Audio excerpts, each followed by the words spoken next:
Good afternoon, all. This is the first edition of Grunt Talk. My name is Alan Sagan, and I'm here with Second Lieutenant Lane. Thank you for joining us, Mr. Lane. Great. Thanks for having me, man. Thank you, Lieutenant Lane. The first question I got for you is, can you just give us a little background on who you are, what do you do in the unit, how did you join the unit, and things along those lines so our readers know who you are? Yeah, absolutely, Alan. My name is Second Lieutenant Tyler Lane. Basically, background is I'm an officer of Delta Company, 5th Battalion. And the mission for myself, as well as the rest of Delta Company, is to provide rotary wing asset support to the infantry and combat elements of the 506th Infantry Regiment. Can you give us a little bit more background on your history with the unit? How did you join us? What made you want to join? Well, I originally joined about September of last year. Initially joined on it as a 68 whiskey with the regiment. Spent a bit of time as a combat medic with 3rd Platoon, 1st Squad. Spent a while there, and just when I was kind of itching and getting ready for more of that, I went to go transition over or submit a transfer to go be an 11 Bravo. I was there for about a week, worked under Sergeant O'Halloran, and from there, unfortunately about the same time, Delta Company, 5th Battalion for rotary wing support, we had a number of pilots that had to transition to reserves. So they suffered a pretty big shortage, and it was at that point I had a little bit of interest in flying beforehand. Ended up submitting about a lateral transfer about a week later, and to fill that shortage, and the rest is kind of exactly that. Just rolled into flight school, completed flight school, and was given command of Charlie section to support the company. And then from there, our manning situation still hadn't improved that much. So it got to the point where we were flying 2-3 sorties in the period of a single day at times. And then from there, with the previous commanding officer of Delta Company, Captain Bowman, he had stepped down to transition back to the States, and upon there, I took over command, and that was in about July. So I've been commanding Delta Company ever since.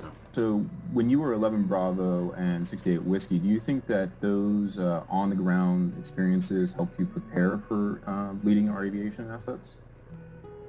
Oh yeah, absolutely. Definitely that prior experience with working communications and having to multitask at that level that our ground troops have to work through, and then work under that kind of stress, that absolutely plays a vital role in kind of preparing you for some of the more demanding communications and multitasking that you need to be able to perform while in an aviation sort of role. Let's go ahead and dive into one of the real reasons I'm here is to talk about this operation. What we want to know is what are your thoughts on how the operation's gone so far, Operation Black Spear, since the outbreak, either the elite guard turning on us or since we were sent here in partnership with the United Nations and NATO to fight the militia. How has the entire operation gone just overall? Well, the operation itself, the deployment, I think we've been meeting the initiatives that our leaders have set forth for us as far as what we want to accomplish in country. I think we certainly underestimated what exactly got ourselves into when we got here, but that's not to say that we're not capable of overcoming that. I think we got into country and thought we were initially just dealing with remnants of an insurgency or a militia force, and then that turned out to be something a lot more than we expected, and we struggled with it, but we've dealt with it accordingly, and we continue to deal with it. And not just deal with it, but we continue to succeed in every time we step out on operation, if not entirely, certainly in part. Because, again, not every victory has to be a strategic one. Not even every victory has to be a symbolic one. There are plenty of small victories that make a tactical difference when we step out on further deployments, or we're supporting another element or another unit. That's interesting. Which Op 4 do you think is more dangerous, the militia or the elite guard? Well, I think our intelligence that we've received in every indication has shown that the elite guard have a higher level of equipment, a higher level of training, higher level of funding, certainly. Basically, they have a lot more gas in the tank compared to the militia. That's not to say that they're not dangerous, because certainly the militia, one of the problems that we have is rolling into a village, a city, a town, anywhere, and rolling in there and having to distinguish, the good guys from the bad guys, and then again not making that mistake over and over again, because if we're not here saving lives of the indigenous personnel of Capistrop, then we're not doing our job. We're not making a difference, and that's one initiative we do not want to lose. One of the things I want to kind of deep dive into, if you don't mind, is, when we were in Even province, we had a lot of trouble with the Elite Guard's anti-air nets. How did you deal with that in terms of, specific tactics involved? What kind of ways did your tactics actually evolve to meet that threat and then overcome it? Well, I appreciate that for sure. It's definitely without giving too much away as far as our own kind of tax op and how we adapt to that threat. Well, we take advantage of the terrain, and we kind of our fight in the Adivan provinces allowed us to take full advantage of the tactical theater the theater and the advantages of that theater that is provided to us as air assets, and some of those are uniquely fixed, or rather uniquely supportive to our rotary wing aircraft and their ability to maneuver in extremely tight spaces and use that terrain to the fullest advantage that we can get out of it. And I think that's really not only has it played a part in our success within the region, but also it's played a part in minimizing our losses, both in aircraft and personnel. And as a result, it's also minimized our losses on the ground as well. I think those two factors have played an enormously large part in our success in that region. One of the other kind of TAC ops conversations I would like to have with you is, last time we were here in Boston Airbase, we were essentially evacuating, right? It wasn't too long ago that the Elite Guard turned on us, and really it came down to you and your guys to get us the hell out of here. Can you review how that happened, how that entire phase went down, and how did you guys manage to be so successful in evacuating not only all the personnel but the equipment as well? Yeah, absolutely. That was that was certainly a hell of an operation that we were not expecting. That outcome, that series of events to really happen. We initially set off on a raid to step off into the northwestern area of the province to engage rebel forces, specifically a militia high-value target that was out there. Upon completion of that objective, we departed from Boston with a flight of Blackhawks to go pick our guys back up. As we were picking that up, from what we understood, the Elite Guard basically staged what I would call just a coup d'etat of our partnership in the region, and betrayed the support and the camaraderie that we were attempting to build with those forces, and began a siege of Boston Airbase. And they initially attacked from the north, so we ended up adjusting our flight plan and kind of cutting around to the south end of Boston Airbase. We inserted our infantry, our ground elements, on the south end of the base, and they moved rapidly to push across the hangars and secure the south end of the base. And ultimately, that fast push, along with setting up such a successful base of fire to be able to suppress enemy threats out to the north there, was absolutely instrumental in our success throughout that day. While we might have had good pilots and good training, none of that would have been possible if our guys on the ground were not able to secure a line that covered that northern part of the base, and essentially allowed us to operate with kind of minimal fire actually hitting our aircraft throughout the course of that operation. So as far as our success for Rotary, it was absolutely due to our training. My predecessor, Captain Bowman, he had gone through and kind of revamped our flight school training program for Rotary wing pilots back about 6, maybe 9 months ago.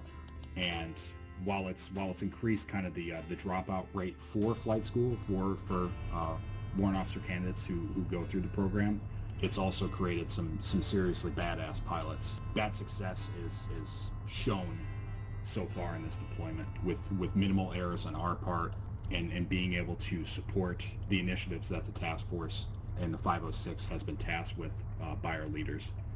That was a rough go of it for sure. The next question I want to ask is I kind of want to dive down a little bit deeper into what you think of the tactics involved by the militia and the Elite Guard, specifically in regards to when it comes to aviation. How do you generally interact, or can you even tell the difference up in the air between the two in terms of their tactics?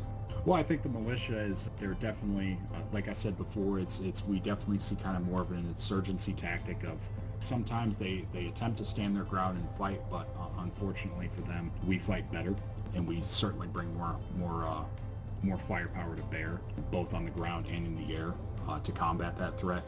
So as far as the militia forces go, again, like I said before, it's certainly not one of those instances where we underestimate them or something similar. I think it's more of an instance of it's technologically inferior to the advantages and the firepower, the intelligence, and the overall capability that we as the 506 have brought to this theater of operation. Unfortunately, the same cannot be said for the elite guard. The Chinese funded equipment is certainly impacted both our mission on the ground and in the air.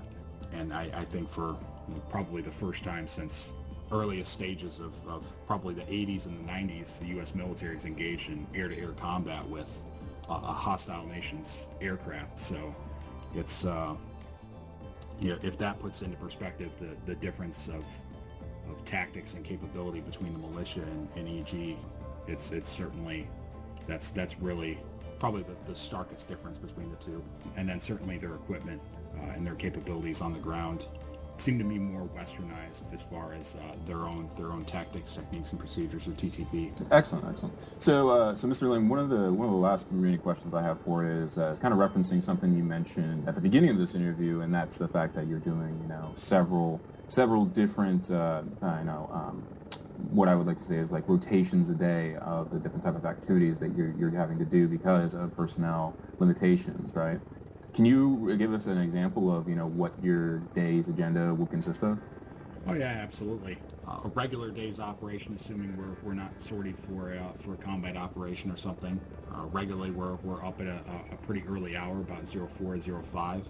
We're still maintaining our PT standards while we're here on deployment. Then it's going to get chowed, and then we're sitting in for our briefings to get our INSCOM briefings via our intelligence shop, our S2 shop. And they're going to pass by all of our information, or all of our intelligence relating to the elite guard, the militia, anything that needs to get passed by operating or other units operating within this area of operations, within this theater. And then from there, it's sorting out the day's events. Do we have combat operations slated? What kind of maintenance needs to get done? They definitely are the maintenance aspect, as far as not just the upkeep of the base, but the supply and logistics for maintaining our pace throughout this deployment has been exemplary. So we've definitely had some trials and some challenges there that those guys have been absolutely life-saving for us. So the maintenance aspect is a big thing, making sure that our aircraft are good to fly, and then reviewing our own kind of our own intelligence, our own SOPs, proper kind of debrief from previous combat sorties and operations. I think is probably the most instrumental thing, because us going out on operation, if we make a mistake or someone else makes a mistake or whatever, nobody's gaining anything by covering it up. Nobody's gaining anything by letting it go. Pretty critical for us to review our performance and the performance of the guys on the ground, and look at and see where the improvements can be made. How can we avoid making that mistake twice? All of those elements are absolutely critical to our kind of day-to-day operations, making sure that we make sure the next day is better than the last. The last thing I gotta say here for today's interview is the government has recently released a statement saying that they have gained new firepower from overseas, and that they're going to be deploying all of it to wipe out American forces in the country. What do you, as the leader of DECO, have to say about that? Well, new firepower. Rest assured, we are aware of the elite guard's capabilities, both before and in the future, and for the elite guard and the catastrophic government.